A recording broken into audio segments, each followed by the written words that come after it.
Funding for this program is provided by the Star Foundation.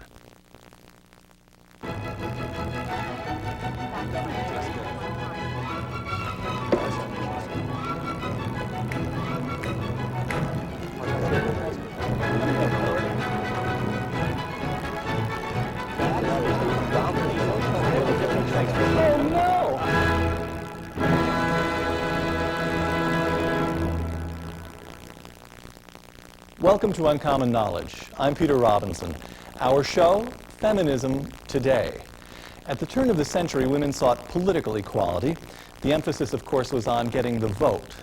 By the 1960s, they sought social equality, liberalization from values they saw as old and confining. Well, you get the idea. In more recent years, the emphasis has shifted to economic equality. Paychecks for women as big as paychecks for men. Today, well, women have the vote, they've lived through the sexual revolution, and according to some studies, they've already achieved economic parity with men. So what do they want now? With us, three guests. Jennifer Roback Morse is a fellow at the Hoover Institution. Kathy Young is the author of Cease Fire: Why Women and Men Must Join Forces to Achieve True Equality. Stacy Karp is president of the San Francisco chapter of the National Organization for Women. From Ozzie and Harriet to Ally McBeal. You've come a long way, baby, but are you happy where you are? Think the 1950s. I Love Lucy, Ozzie and Harriet. Now think the 1990s. Ally McBeal. Are women better off today than they were then? Jennifer. In terms of educational and economic opportunities, women are better off today. But in terms of personal relationships, I would argue that we're much worse off today than we were then. Complicated answer. Stacy. I think yes. I think we are. I think women, unambiguously. I think there are certain parts of women's lives that aren't better, but I think in general, if I have to give a yes or a no answer, I would say yes, women are better off today. Kathy? I think women are better off, and I'm not sure they're necessarily worse off in terms of personal relationships. I think relationships have always been complicated. We're just talking about it more these days, I think. All right. Workforce participation. One of the things that's happened between Ozzie and Harriet and Ally McBeal is that the proportion of women in the workforce has risen very dramatically, so that today a large majority of American women of working age are in the paid workforce working outside the home. Should we be happy about that? Stacy? Yes, we should. We should? I think we should. Simple answer. All right, Kathy? I think we should. Although certainly it has created some social complications, but I think on the whole... Name a social complication for me. Oh, well, I think certainly there is a kind of deficit in the traditional things that women used to do in the home. And Such I think, as? well, such as childcare being the most obvious. And I think men have not really picked up the slack as much as many of us would like to. And I think these are issues that we still have to grapple with. But you're saying that's actually extremely serious, isn't it? If all the studies we show, what goes on in the formative years, the younger years in a child's life are terribly important. So if there's a deficit in child rearing, that's quite an important point, isn't it? Well, it is. Now, I don't really want to over-dramatize because I have looked at a lot of studies. In fact, there is evidence that when the mother works, the father usually does spend more time with the child. So that So it's not a big to a great problem, extent actually. really offsets the deficit. But I think it does create a lot of stress for some people. Jennifer, workforce participation up. Good news, I'm hearing. The trend toward women's increased participation in the workforce began well before the women's movement. In fact, if you look at the statistics on labor force participation of married women, that trend begins at the turn of the century. Is it good? And is it good? Now, I would emphasize what Kathy said a little bit differently. There are difficulties in family life that have to do with trying to do it all. There are only 24 hours in the day, and the idea that you're going to do it all or have it all, I think that's for people who can't add. Kathy and Stacy have both said the workforce participation is good, and there's some problems at home, but they're minor compared to the benefit. Am I stating that your position correctly? But it's also that we want to let women have the opportunity to make that choice. A lot of women who live in two-parent families need to work for economical reasons. It's difficult for a family to live on one individual income. So women need to be in there. An income tax cut would make it easier for a family to live on one income. Will the National Organization for Women go for that? Would one item on your platform be an income tax cut for Americans? Because it would give additional choice to women. That is to say, you don't want them to go into the workforce because they have to. You want them to do it because they choose to do so, right? Right. So you guys would back a tax cut? That's debatable. We have. Not obvious? We don't have an official position on that, so I can't say. Are you what- working on one, or this It's is a something- position from which you will abstain? It's something that we are discussing as an organization. One of the provisions of the tax cut bill that was passed by Congress recently has to do with an issue that I think is very important to working women, and that's the marriage penalty. This is the... Explain the marriage penalty. Well, the marriage penalty is basically when you have a progressive income tax. Sometimes, in many cases, when there's a second income, that income actually pushes the couple into a higher tax bracket.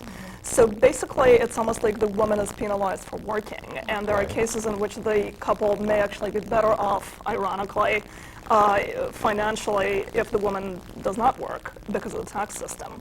And in fact, the Republicans, interestingly enough, who are always accused of being anti-working women, are the ones who are now pushing for a very significant reduction in the marriage penalty. And I think that's an issue that I'm kind of surprised the National Organization for Women hasn't taken a stand on. Go ahead. I think if you want to compare Alec McBeal with Ozzie and Harriet, one of the key differences is the tax burden today is so much higher than it was in 1950 or 1960. A lot of the taxes that we are paying for go for Childcare. Well, some of them go for childcare, for public education. These are all important things for women and their families. Would you go for it? Oh, I certainly would. I think not just for women, but for everyone. Yeah, I but think this show is about women. allowing Would you people consider it to- liberating for women?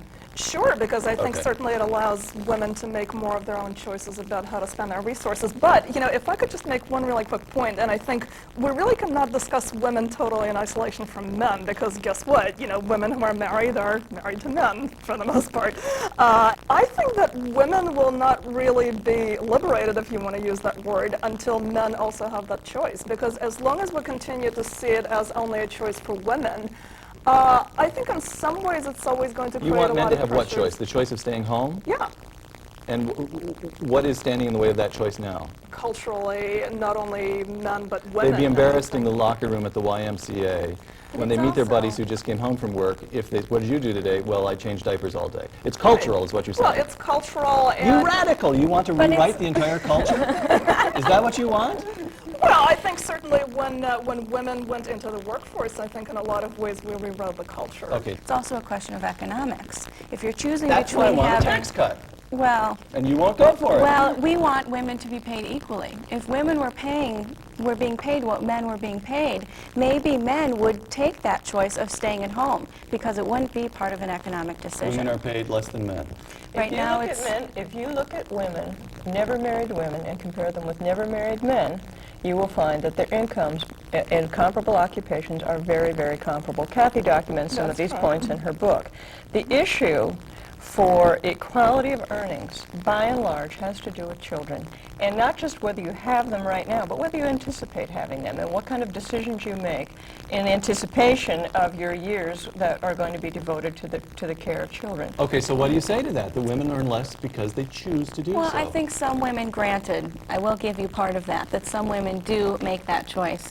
But there are women in positions equal to men that don't get paid the same amount of money. And there are companies that don't promote women equally with men that aren't being paid. And what do you want to do about it? Pass laws? Well, there are laws, they're just not being enforced. But you know, the thing is, though, if you really do look at men and women in the same positions, not only in terms of actual job description, but of job experience, of how continuously they've been in the workforce, really, you know, men and women who are similarly situated really are making very similar amounts of money.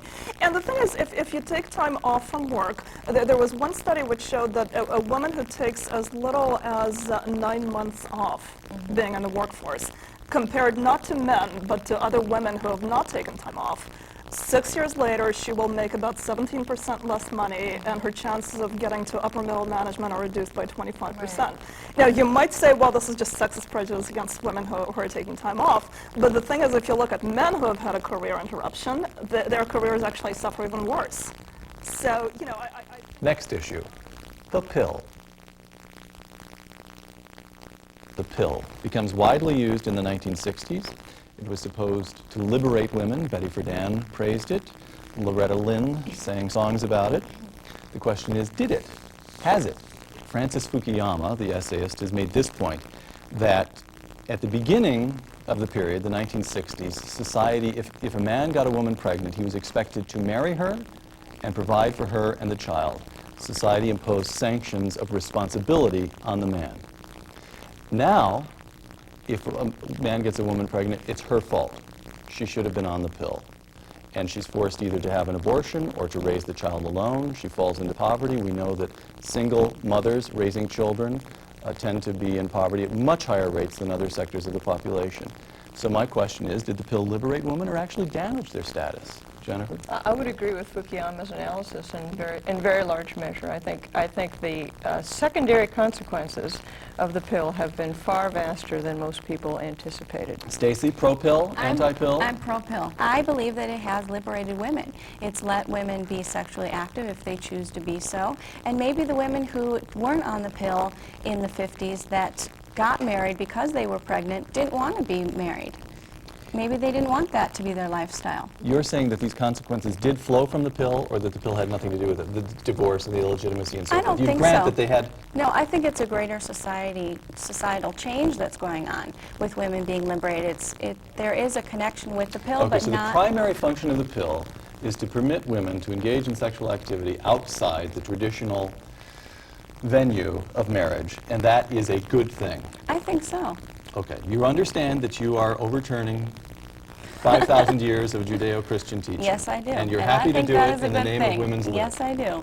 Yes, I think... So if traditional we wanted- traditional morality is in and of itself oppressive to women. I think so. Kathy? I wouldn't go so far as to say that traditional morality is necessarily oppressive to women, but I do think that on the whole, I think the pill has been a good thing. I think one mistake that, in my view, that Fukuyama makes, I think he tends to assume that the reason that there's more single motherhood is necessarily that men are no longer willing to take responsibility for marrying the women that they impregnate.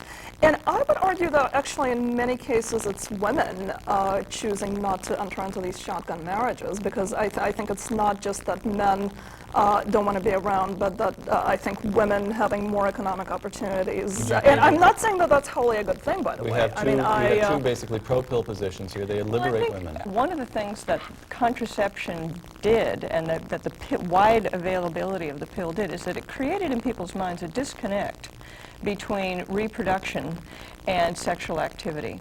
And sexual activity is something that has the potential to create a great bond and a great union between two people, right? And that's, in a sense, you might say, metaphysically, that's what it's supposed to do. It's supposed to bond two people physically, emotionally, spiritually, and then their bond is so real that 9 months later they have to give it a new name, and so... But that's not what Stacy wants. Stacy wants but wait a fun. minute. But wait a minute. No, she didn't metaphysical. say that. She didn't say that. She didn't Okay, say well, that, I heard Peter. a pretty close argument today. But what I want to say is that disconnect, say, of taking my sexual activity and putting it in this category, and my reproduction and putting it in this category, and my relationship with my spouse and putting it in this category, that has a way of disconnecting the self, whereas those things can be all part of an organic approach to the whole person and to one's whole life inside of a marriage and inside of a family. Those things can work together, and what we've done is we've chopped them apart.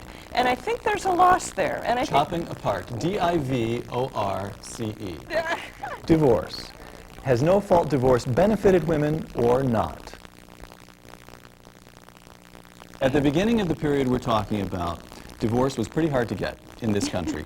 In nearly every state which I'm aware, fault had to be proven. That is to say, even if both parties wanted to get divorced, adultery or some other very serious misbehavior nevertheless had to be established in court. It was an onerous, difficult process. Now we have no-fault divorce. It's not easy to get divorced even now, but basically if both parties want to get divorced, after that it's a matter of paperwork. Has that liberated women? Stacy? I think so. I think it's enabled women to say, I'm not happy in this marriage and I want out. Whereas before, it wasn't socially acceptable to be a single woman. Women are not here to be married, to have children. Those are not their sole responsibilities and purpose for being. You're pretty interested in metaphysics too. What are women here for? Whatever they want to be here for. Girls just want to have fun? If they do just want to have fun, that's okay with you. Right. For sure. I think that's what the feminist movement in the 90s is all about. Having fun? Wait a letting minute. women make choices according to what they want to do. Jennifer, do you like a society in which divorce is easy? You see, the one option that we don't really have in the same way is we don't have the option of lifelong commitment in the same way. We can say we have the option of lifelong commitment, but we know that our spouse can, if he wants, he can walk. We know that that's possible. And so can we. And so can we. But lifelong commitment has a series of goods attached to it that you can't simulate through a series of other things, and that you can't simulate through a series of temporary unions, okay? Those goods would include? Well, for my money, Peter, you don't really grow up as a person until you sign your name on the line and commit yourself. What happens inside a marriage, or what can happen, what should happen, is that we all have faults. We all have problems. We all do things we shouldn't do.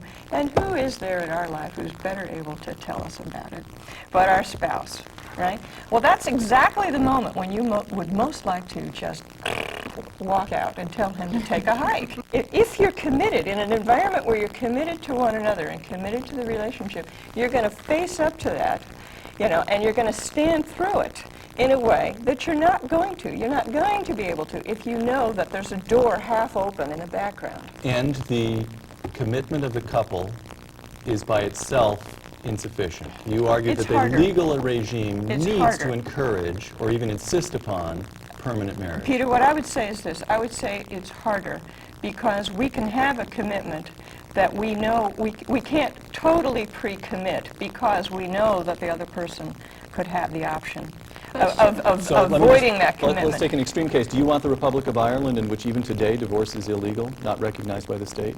I wouldn't want no divorce to always be illegal, but I think the previous regime where some fault was required, that was a better situation. It ought to be harder that than was it a is better today. situation than unilateral divorce. Yeah, Kathy, so divorce should be harder than it is today.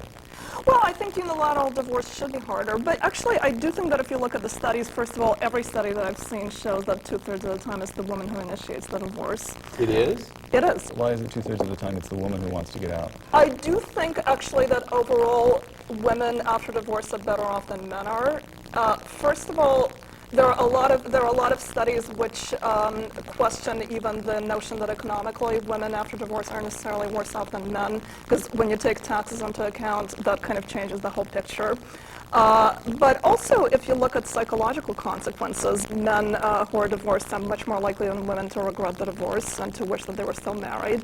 And generally speaking, So if women's... it's the women who usually want out But- and do better afterwards, what's the problem? I don't but- accept her statistics. You don't? The That's two-thirds that initiating the divorce, that I accept. The financial stuff, I think, is not true. I find that very implausible. Well- And the studies I have seen do not show that. So I don't know what... We could argue this study versus that study for hours.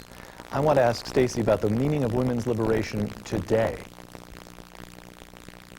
Stacy, we were talking about women's liberation. Has this liberated? Has birth control liberated women? Has divorce liberated women?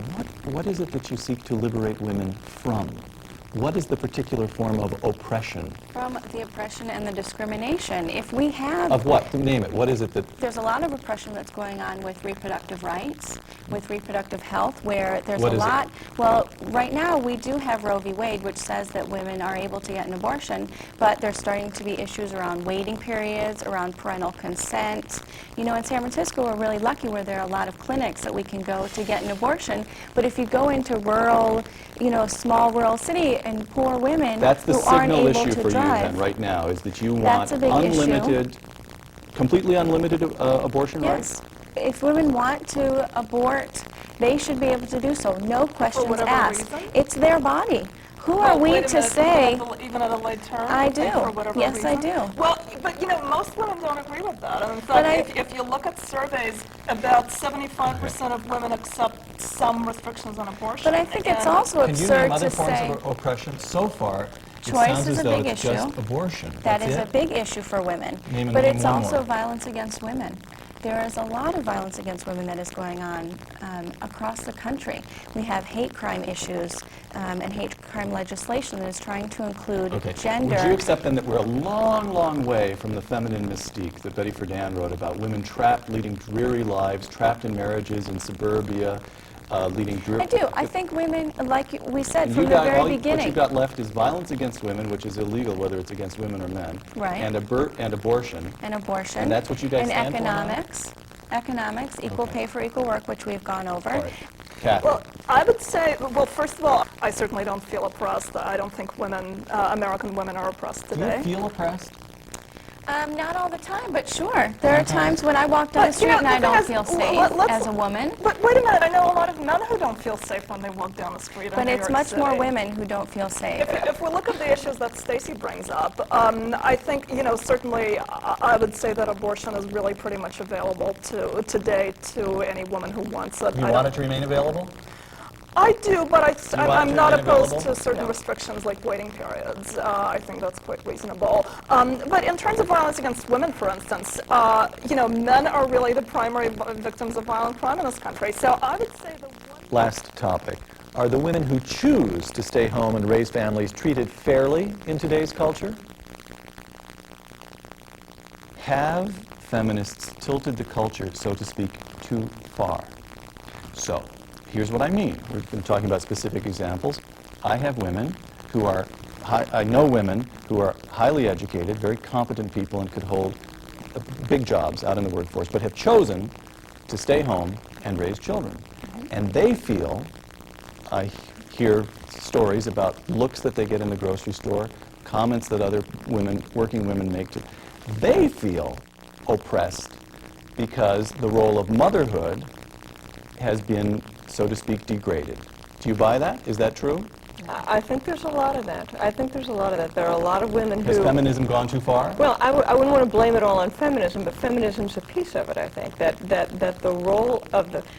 First of all, it's the role of the family, it's the role of the child. The idea that what you do in that private sphere in the home, that is somehow intrinsically valuable and intrinsically important. I think there are many forces in our society that attack that notion in various ways. Could you agree that it would be a form of liberation for women if the culture placed a higher value on the role of making a home and child-rearing? Definitely. And the feminist movement has always said that women should do what they want to do. It should be their choice. Yeah, if but women Betty Friedan's want whole to, shtick was that she burst out of the suburbs and was freed from this dreary life. You got that it. I she mean, that's didn't the whole want. tenor. That she didn't want. There are women in the women's movement that are But the mothers. message was it just wasn't cool. Well, I don't know if Okay. that is really the message. And Go ahead. I want to go back to my earlier point. Yes, I do think that you're right that there are women who kind of get condescending looks because they're staying home.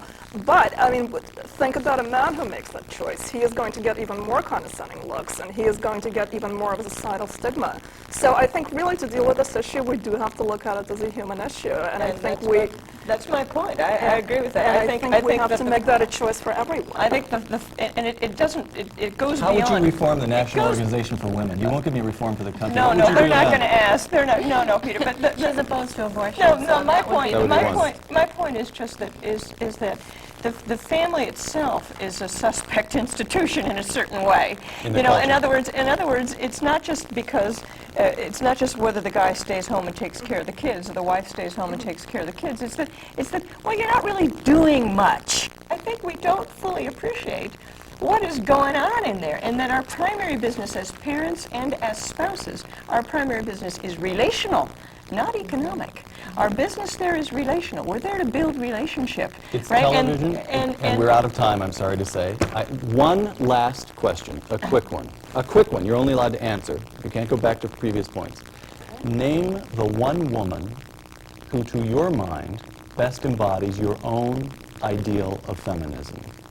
Tick-tock, tick-tock, tick-tock. We're out of time. Stacey, name a woman. Well, I think Eleanor Roosevelt did wonderful, amazing things for women. Articulate, politically engaged.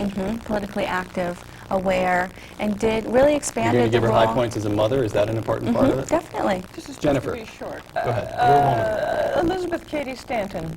She had kids. She was politically active, but she was not engaged in. She was not part of the of a free love social revolution type of movement. She was engaged in She wanted women to have the vote. political and legal rights. Your woman. Margaret Thatcher, because I think There you go. Good. because I think she really is an example of how women who don't sort of have the political ideas that are considered politically correct by a lot of people in the women's movement can really exemplify achievement and liberation, certainly. She was, by the way, married and had kids, and who, to my knowledge, turned out pretty well. And she certainly achieved a lot more than was ever really dreamed possible. We'll send a copy of this show to Lady Thatcher and tell her to watch the last part first. Kathy, Stacy, and Jennifer, thank you very much. Thank Thank you. you, Peter. So what will improve the lives of women today? One guest says the radical feminist agenda, including lesbian rights. Another suggests a return to more traditional values. Well, one way or the other, I've got work to do before my wife gets home. I'm Peter Robinson. Thanks for joining us. M for macaroni and cheese.